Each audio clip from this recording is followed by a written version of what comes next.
Delhi NCR हलचल की team आज सेक्टर 62 के अंदर हम लोग ब्रह्मास्त्र ब्राह्मण संघ द्वारा परशुराम जन्मोत्सव के अवसर पे हम लोग मौजूद हैं।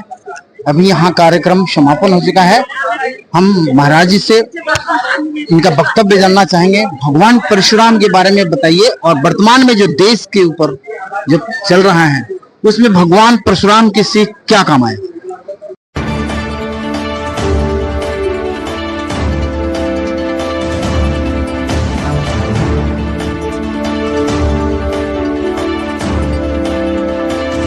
देखिए, मैं हूँ आचार्य संजीव अग्निहोत्री। परशुराम भगवान की आज दिव्य जयंती है, अक्षय तृतीया है, अक्षय पुण्य आज है। परशुराम भगवान ने देखा कि इस संसार में जितने आतताई हैं, आतंकवादी हैं, उनका सफाया किया। किसी सज्जन व्यक्ति पर लोगों ने गलत धारणाएं बना रखी, परशुराम जी ने इतने क्षत्रियों को मार दिया।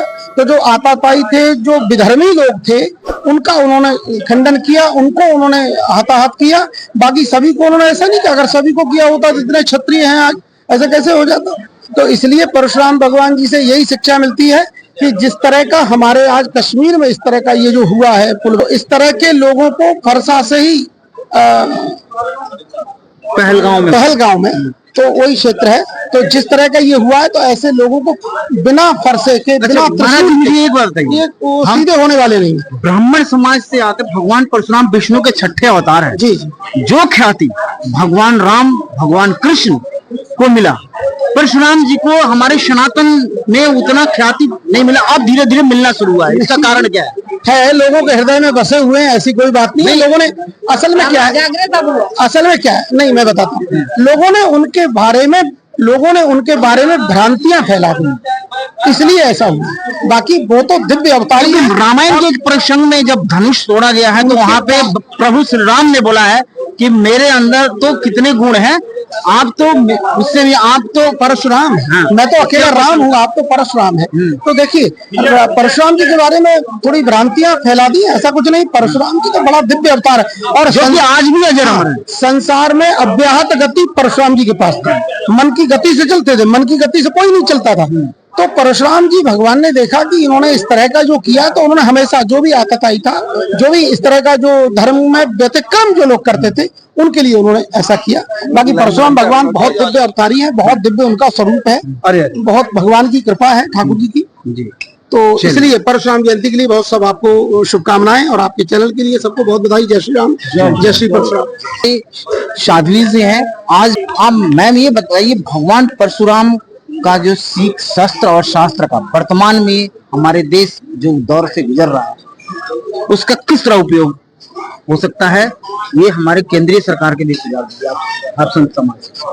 मैं आचार्य महामंडलेश्वर सिलसिले 1008 साध्वी शिवाचार्य कृष्णा श्री महाराज हूँ, चित्रगुप्त अखाड़े से। चक्रपाणी जी महाराज जी का आपने सुना होगा, उन्होंने किस तरीके से दाऊद की गाड़ी को लेके आग लगा दी थी। मैं उन्हीं के अखाड़े से हूँ और प्रयागराज में हमारा पट्टाभिषेक हुआ।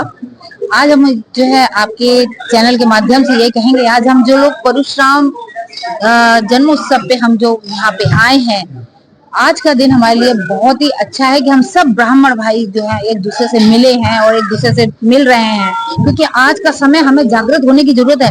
ब्राह्मण शास्त्र की बात करते हैं जी, शास्त्र की बात करते हैं, तो शास्त्र यहाँ पर जो है हम बहुत देते हैं। अब समय आ गया है शस्त्र उठाने का। ब्राह्मण जहाँ ये बताता है कि हम शास्त्र का ज्ञान भी दे सकते हैं, तो समय आने जो शस्त्र उठा सकते हैं। तो अब जो है हमें उन दुश्मनों के खिलाफ जो हमारे भारत देश के लिए इस तरीके की इन्होंने जो हरकतें करी हैं, पहलगांव में निर्दोषों को मारा है, उनकी जात पूछ के मारा है, ऐसे लोगों के लिए अब समय आ गया है कि हमें जो है शस्त्र उठाना है। क्योंकि चलिए, जैसे कि हम एक चीज जैसे बार बार जैसे कश्मीर का ही पहलगाम वहीं पे है, कश्मीरी ब्राह्मणों के साथ हुआ, तो उसका मेन उद्देश्य और उन्हीं को टारगेट क्यों करते हैं, उसका कारण क्या है? ये एक तो सबसे बड़ा हमें बड़ी विडंबना है कि हम ब्राह्मणों में यूनिटी होनी बहुत जरूरी है जी। हम लोग ब्राह्मण, अरे ये तो कश्मीरी ब्राह्मण है, अरे ये तो दूसरा ब्राह्मण है, ये सोच के हम शांत बैठ जाते हैं। नहीं, हमें जरूरी है कि वो ब्राह्मण है अब वो हमारा भाई है, हमें उसके लिए खड़ा होना है। आपने दूसरी कैटेगरी के लोगों को देखा है, वो चाहे बांग्लादेश में मारे जा रहे हो, पाकिस्तान में मारे जा रहे हो, हाय हाय यहाँ कर रहे हो, खाते हमारा हो, बजाते वहां का हो। तो ऐसे लोगों से तो हमें सीखना चाहिए कि हम क्यों जैसे नहीं वो कि करते। हमने एक यही प्रश्न किया था, तो वहाँ एक संत थे, वो बोले कि शास्त्र के माध्यम से सनातन को जिंदा रखने का दायित्व ब्राह्मण पे ही था, और चाहे जितने भी समुदाय हैं सब उनको जोड़ के रखा ब्राह्मणों ने। और शस्त्र का भी जितने भी देखिए ब्राह्मणों, अब शस्त्र को आपने अभी बोला कि बहुत दिया गया, अब शास्त्र को भी, जैसे भगवान परशुराम, किसी ने बोला कि शस्त्र उठाना, हाँ, कि जो सनातन का रीढ़ जो है वो ब्रह्मणत्व है, और जो कि शास्त्र और शस्त्र दोनों को हिफाजत करके रखता है। उन्होंने परशुराम जयंती के उपलक्ष्य में बोले थे कि शस्त्र भी हमारे परशुराम जी ही, जैसे भगवान कृष्ण को भी जो सुदर्शन चक्र था वो भी संभाल कर रखे थे। समय आने से शैताइयों के संहार के लिए उन्होंने सुदर्शन चक्र दिया।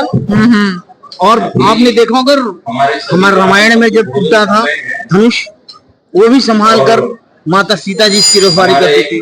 तो ये बहुत ही लगता है कि शास्त्र और शस्त्र दोनों की व्याख्याता, और उन्होंने संभाल के समय समय पर हमारी सनातन की रक्षा के लिए दी। बिल्कुल बिल्कुल। और देखिए, आप देखिए यहाँ पे जब जन्म होता है तब ब्राह्मण की जरूरत होती है, मृत्यु होती है तब ब्राह्मण की जरूरत होती है। और हमारे शास्त्रों में, हमारे वेदों में, सब में ब्राह्मण का जो गुणगान है वो चीज बताती है कि ब्राह्मण कितना उच्च है, भगवान विष्णु के अति प्रिय रहे हैं। और जहाँ पे अभी मैं एक, आप सुन रहे होंगे कि आजकल जो है जो झांकियां होती है उसमें जो है सुदामा बन जाते हैं, मगर लक्ष्मी जी ने सुदामा की कितनी तारीफ करी थी। भिखारी समझ रखा, आप भीख मांगते हैं, लायक कोई उनको धक्का मार रहा है, पैसे दे रहे हैं, ये चीजें क्योंकि हम लोगों ने नहीं बनाया है ना, ये चीज हमने चुहाते हैं, खुश होते हैं। अब नहीं करना चाहिए। अब चाहे कुछ भी हो जाए, अब ब्राह्मण समाज के लिए का कहना था कि ब्राह्मण जी है वो सारे सनातन के जितने भी अंग हैं, चाहे क्षत्रिय हो, सबको संभाल के समन्वय करके लेके चलता है। इसलिए ब्राह्मण सनातन के रीढ़ है, इसलिए उनको टारगेट। हाँ भाई, उनको इसलिए टारगेट की उस रीढ़ की हड्डी है हमारी। अगर रीढ़ की हड्डी को आप तोड़ोगे तो फिर शरीर ही नहीं चलेगा। तो इसीलिए जो है ब्राह्मण को वो लोग चोट पहुंचाते हैं, तो जो है पूरे समाज को चोट लगती है। चलिए, बहुत बहुत धन्यवाद। हर हर महादेव, जय हर हर महादेव जाते हैं तो